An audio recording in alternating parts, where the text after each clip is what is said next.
au président de la République dañuy gis ne à chaque fois le premier ministre parfois day initié wu ci li nga xamante ne si moo nekk mbirum diplomatie sa jàngat ci loolu. waaw comme tu l'as dit tout à l'heure la diplomatie c'est un domaine exclusivement réservé au chef de l'État Sonko amul sax droit yéey yàbb ci yoonam newu ci waxu ci sax wax tant que yebaluñ ko waxu ci sax wax et aujourd'hui c'est toujours dans cette logique de mettre mal à l'aise le président de la République il n'a pas à parler de la diplomatie lu si yoonam que Trump lu muy wax un premier ministre doit avoir le sens de la retenue maanaam yow loo war a wax sax laata nga koy wax sóoraaleel ki la fa teg ak yow ban position nga nar a mettre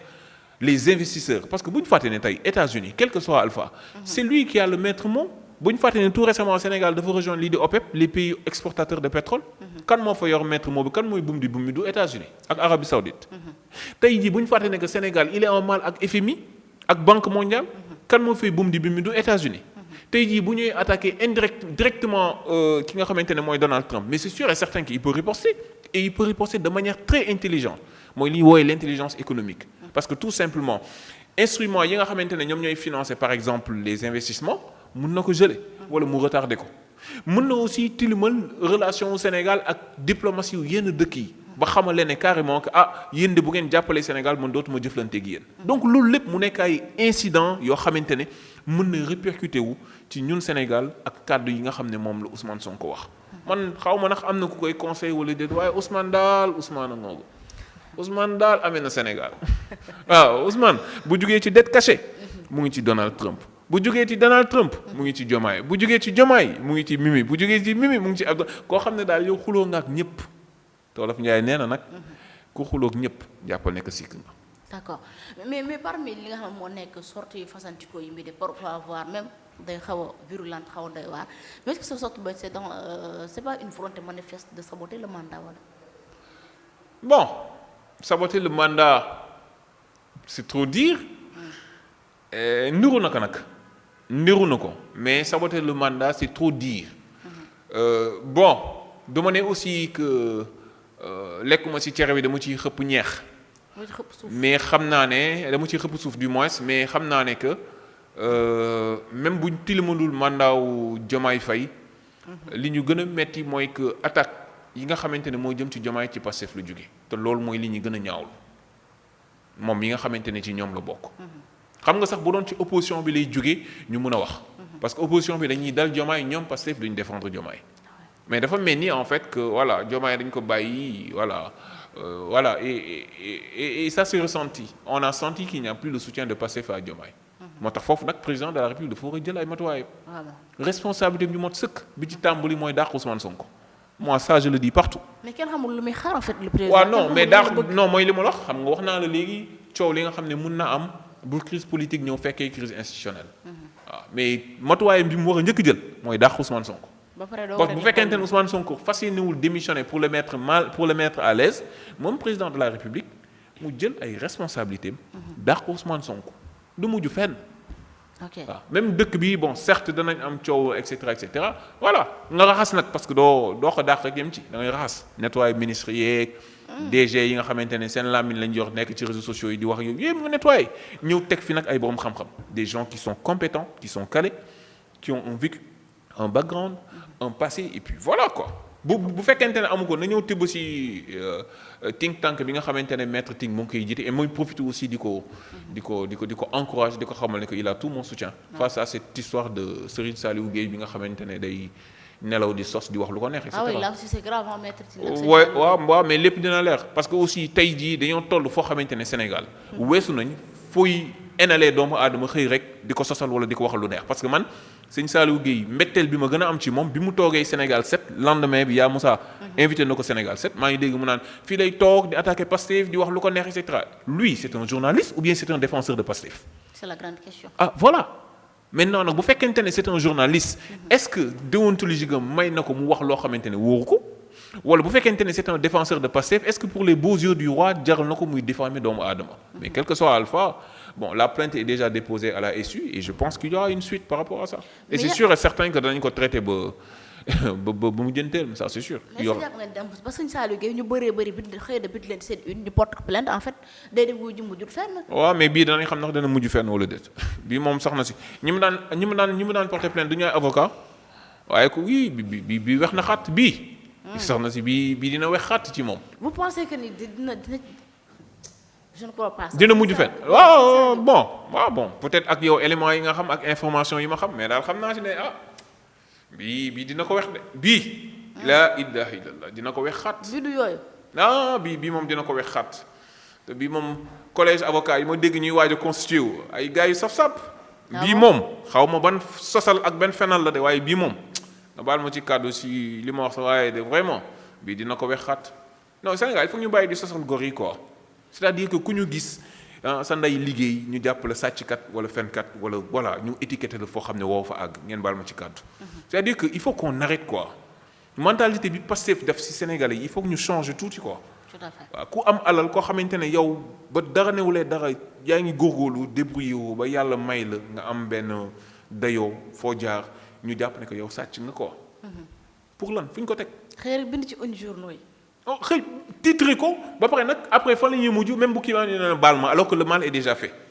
te loolu nag moo fi war a jeex. te man d'ailleurs sax ñaan naa président de la République mu teg commission boo xamante ne bépp journal avant même ñu koy publier mu am benn commission de validation des unes. jeex na boo xamante ne méngoowul ak lii yow mi journaliste bi lépp loo fi indi ñu laaj la et puis même bon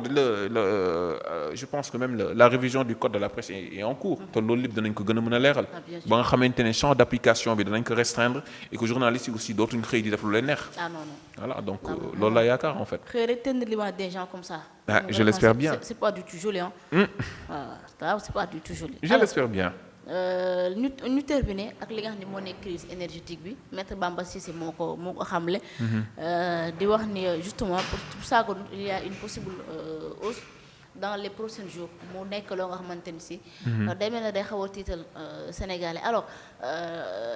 Diop. man je pense que vraiment état moo war a assurer waaye tamit moo war a rassurer les Sénégalais. ndax nag lu mën a xew ñoom ñoo ñu waxoon 2024. dina changer réew mi. dig ñu moo émerveille dëgg bi am na pétrole li mu am ci ressources bu ñu ko exploité. tubaab bi ñoom ñoo émigré Sénégal. mais du Sénégal moo dem di émigré feneen. mais day mel ni daal li ñu gisee à notre grande surprise. bi ñu ñëwee ba ci dëkk bi ñu jox leen réew mi 2026. ñoom ku ci génn da ngay tiital Sénégal parce que récemment le premier ministre moo génne mu ni nañu préparé wu à des moments difficiles. tey le ministre de l'Intérieur wax ñu lii nii alors kan lañ war a yaakaar ak kan lañ war a wóolu actuellement. waaw xam nga comme ni nga ko xamee yàlla dafa def ci nguuru Macky Sall la ñu xamee ne Sénégal am na pétrole. la ñu commencé def exploration yi. mais exploitation bi ci nguuru Diomaye la ko yàlla farale mu am. te loolu lépp politique bi nga xam ne moom le président de la République bëgg mettre en œuvre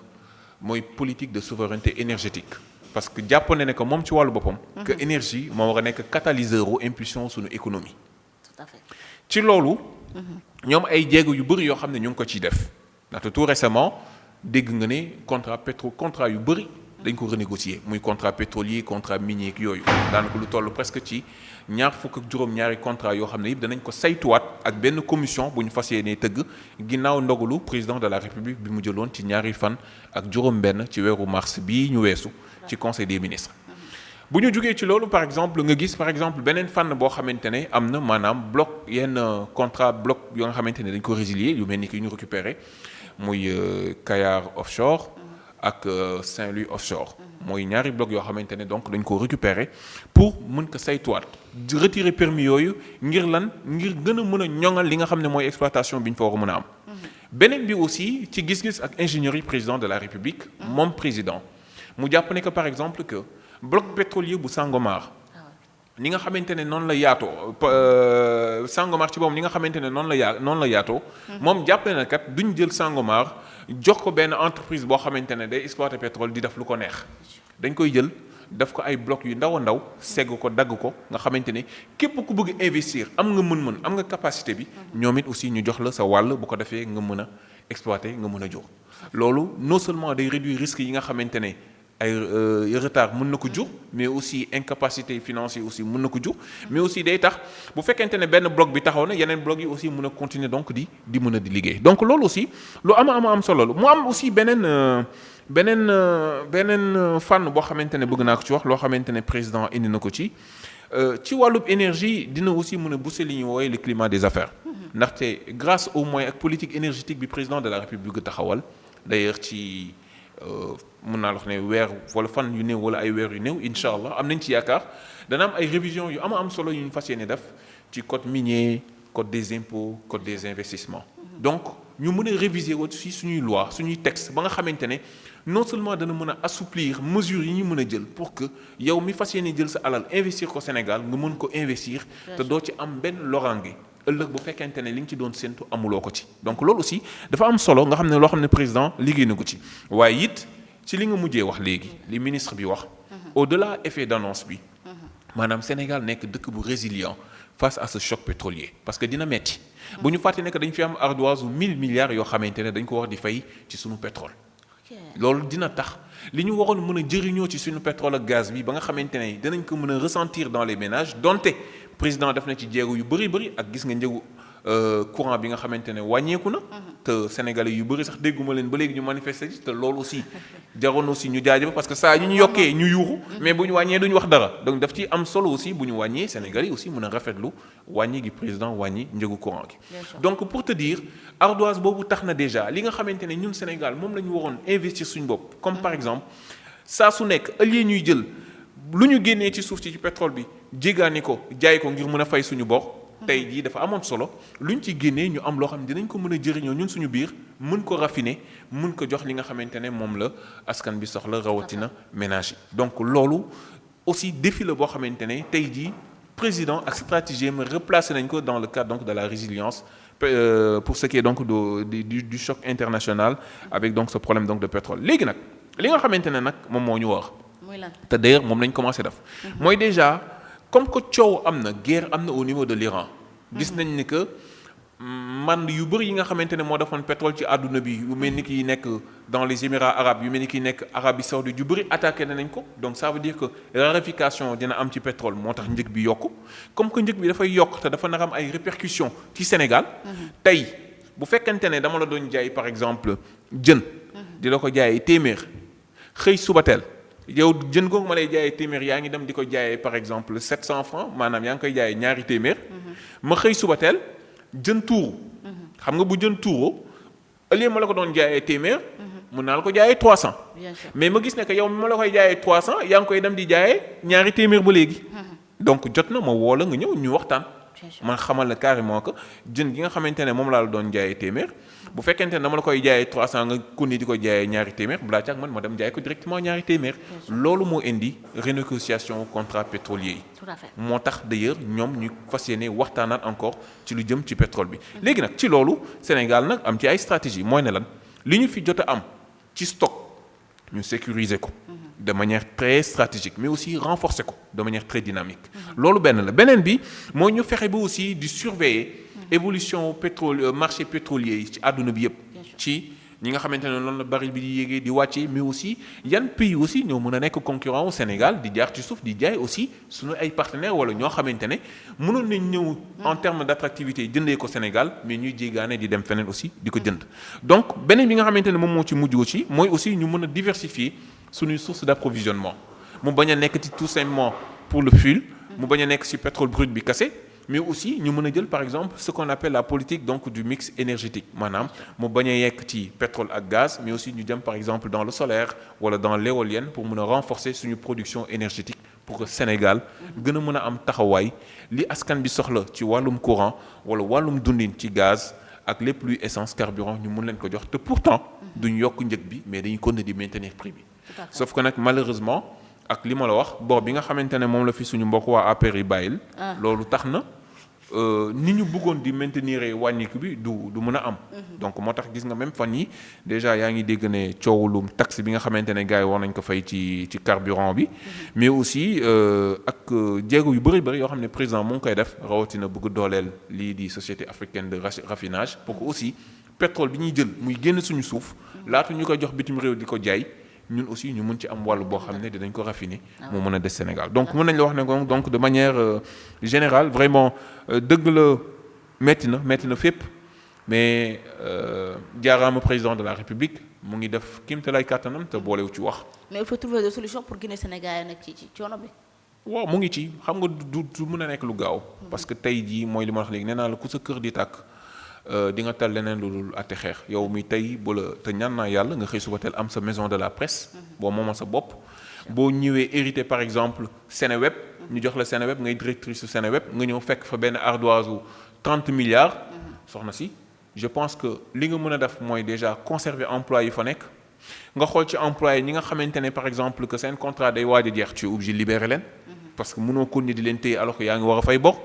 mais aussi li nga mën a def mooy aussi sauvegarder l'intérêt des travailleurs ba nga xamante ne kenn ku sekk li nga daan am ci salaire du wàññeeku. fexe aussi ba nooy mën a def ba mën a effacer bor boobu te du impacter directement ci chiffre d'affaires u entreprise bi. loolu le président de la République nekk di liggéey. fexe ba au moins di def kéemtalaay kàttanam ba sénégalais yi ak lu àdduna métti du répercuté wu directement ci seen dundin. fexe ba seen pouvoir d'achat mën a yokk mais aussi ñu mën a am parce que aussi boo wàññee comme j'ai l'habitude de le dire di ko rafetlu lool. ak effort yu muy def yëpp mu ngi wàññi ceeb bi mu ngi wàññi diwlin bi mais président fi mu gën a bëgg def focus. mooy ci pouvoir d'achat yi fexe ba sénégalais yi ñoom it aussi au-delà de wàññi bi ñu mën a am lu ñu jëndee. parce que aussi bu ñu wàññee te amoo loo jëndee aussi au bout du compte ndóol bi day gën a yokk. mais aussi économie bi day gën a nërmeelu parce que li sénégalais yi waroon dem di jëndi dañ koy jéggaane dem ci yeneen dëkk yi wala ut yeneen mécanisme pour mën ci approvisionner wu. Là moom c'est important il faut augmenter le prix d'achat des Sénégalais le pouvoir d'achat des Sénégalais. C'est ça. loolu moom baax la merci beaucoup.